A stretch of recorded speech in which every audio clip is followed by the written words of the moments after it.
আসসালামু আলাইকুম প্রিয় শিক্ষার্থী, আপনারা যারা কারিগরি শাখা 2024 সালের এসএসসির পরীক্ষার রেজাল্ট খারাপ করেছেন তাদের নিয়ে এই ভিডিওটি।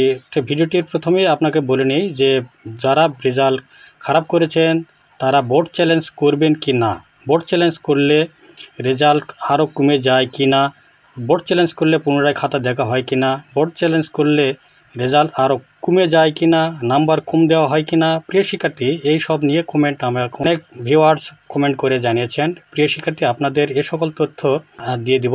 তো প্রথমে আমি বলে নিই যে বোর্ড চ্যালেঞ্জ আপনাকে করতে হবে যদি জিপিএ 5-এর একটু কাছাকাছি হয়। জিপিএ 5 যদি না পেয়ে থাকেন তো খুব কাছাকাছি গিয়ে জিপিএ 5টা আপনার মিস হয়ে গেছে, তো অবশ্যই আপনাকে বোর্ড চ্যালেঞ্জ করতে হবে। বোর্ড চ্যালেঞ্জ করলে কখনোই নাম্বার কমে না, বরং বাড়ে। প্রিয় শিক্ষার্থী, আপনারা কোনো সাবজেক্টে যদি খুবই কাছাকাছি অর্থাৎ মার্ক পেয়েছেন আপনি 78, 79 কিংবা 75, 76 এরকম মার্ক পেয়েছেন, আপনার বিশ্বাস আছে যে এই সাবজেক্টে আমি অবশ্যই A+ পাওয়ার মতো আমি করে এসেছি, কিছু নাম্বার পাবই।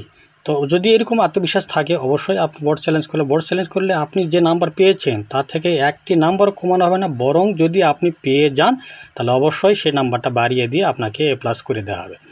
তো প্রিয় শিক্ষার্থী, আপনি বোর্ড চ্যালেঞ্জ সিদ্ধান্ত নিয়েছেন বোর্ড চ্যালেঞ্জ করবেন, তো বোর্ড চ্যালেঞ্জ করার প্রকৃত নিয়মটা কীরকম করে কিভাবে বোর্ড চ্যালেঞ্জ করা যায় সেটা বোর্ড থেকে অলরেডি নির্দেশনা দেওয়া হয়ে গেছে।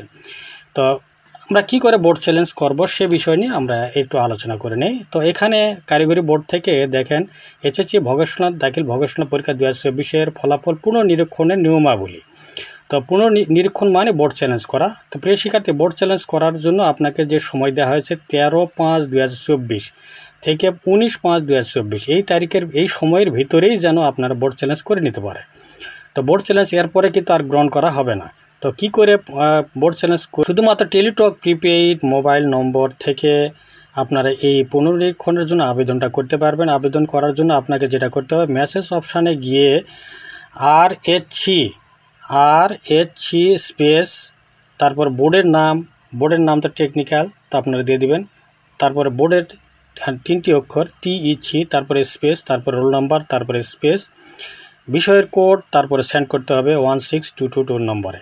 প্রিয় শিক্ষার্থী, একটা উদাহরণ আপনাকে যদি কালে দেওয়া হয় তাহলে জিনিসটা ক্লিয়ার হয়ে যাবে। ধরুন আপনার রোল নাম্বার হলো 1 2 3 4 5 6 এবং আপনি পদার্থবিজ্ঞানে ফেল করেছেন কিংবা পদার্থবিজ্ঞানে বোর্ড চ্যালেঞ্জ করতে চান, তাহলে পদার্থবিজ্ঞানের কোড নাম্বার হলো এটা।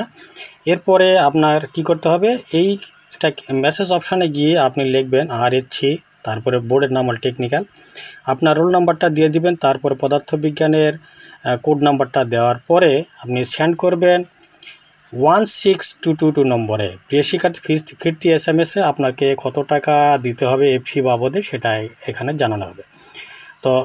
তো এই জানানোর পরে আপনার যেটা করতে হবে, আবার আর.এইচ.সি লেখার পরে স্পেস ইয়ার এবং স্পেস, তারপরে আপনার কন্ট্যাক্ট নাম্বার দেওয়ার পরে সেন্ড করতে হবে কত নম্বর, 16222 নম্বরে। এই নম্বরে সেন্ড করলে আপনার কাজ শেষ হয়ে যাবে। তো যেটা করতে হবে সেটা হলো একাধিক বিষয়ে যদি আপনারা বোর্ড চ্যালেঞ্জ করতে চান সে বিষয় নিয়ে একটু আলোচনা এবার করব।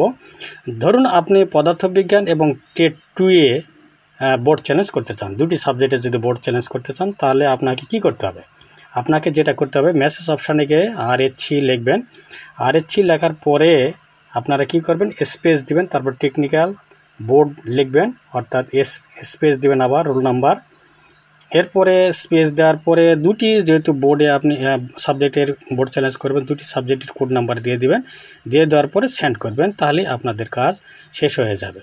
তো প্রিয় শিক্ষার্থী, আপনাদের একটা সাবজেক্টের কত টাকা প্রয়োজন সেটা এখানে উল্লেখ করা আছে। একটা সাবজেক্টের 150 টাকা ফি নেবে বোর্ড চ্যালেঞ্জ করার জন্য। তো এইভাবে আপনার সঠিক পদ্ধতি যদি বোর্ড চ্যালেঞ্জ করতে পারেন তাহলে আপনাদের অবশ্যই রেজাল্ট 100% বৃদ্ধি পাবে। যারা A+ অল্পের জন্য মিস করে ফেলেছেন তারা অবশ্যই A+ পেয়ে যাবেন। তো প্রিয় শিক্ষার্থী, রেজাল্ট আপনারা সবাই A+ পান এ প্রত্যাশা ব্যক্ত করে এখানে শেষ করছি। খোদা হাফেজ।